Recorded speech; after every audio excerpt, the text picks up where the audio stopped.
Last week, in the neon-lit streets of Macau, history was made for all the wrong reasons. A suspect was detained by police.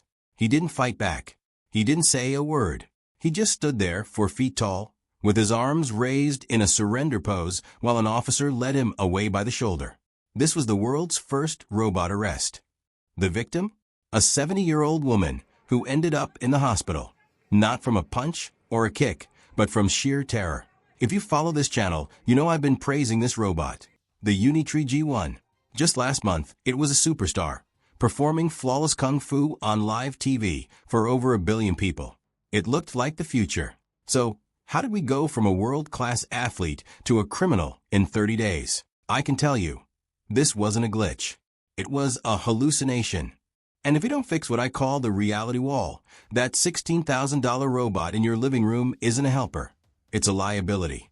To understand the arrest, we have to look at the Spring Festival illusion. In February, the G1 was everywhere. It was doing backflips, sword dances, and moving with a speed that made Tesla's Optimus look like it was walking through honey. Everyone thought, the AI is finally here. But here's the engineering truth. Those robots were performing on a stage. The floor was perfectly flat.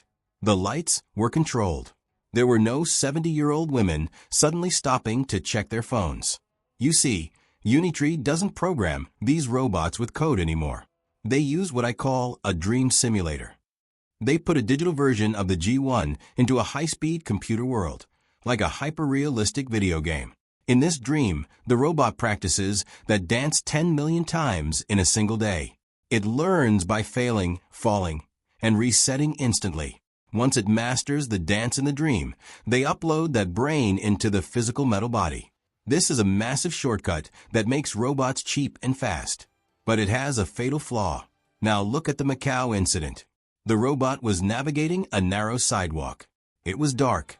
An elderly woman stopped right in front of it to use her phone. In the robot's dream simulator, people probably don't stop randomly. They are either moving or they aren't there. When the woman stopped, the robot hit the reality wall. Its brain saw her as an unplanned obstacle. Because the sidewalk was too narrow to walk around her, the robot did the only thing its dream taught it to do. It stopped exactly 12 inches behind her and waited. Imagine turning around in a dark alley to find a faceless, 80-pound machine with glowing lights standing silently inches from your face. She screamed. She waved her arms. She yelled in Cantonese, "Are you crazy? You're making my heart race." And the robot? It raised its arms. The internet called this a surrender pose. But as an engineer, I see the truth. That wasn't an apology. It was a balance reset. When the robot heard the screaming and saw the woman's frantic arms, it got confused. Its sensors felt the vibration and the sudden movement, and it raised its arms to shift its weight, preparing for a crash that wasn't coming. This is the scary part.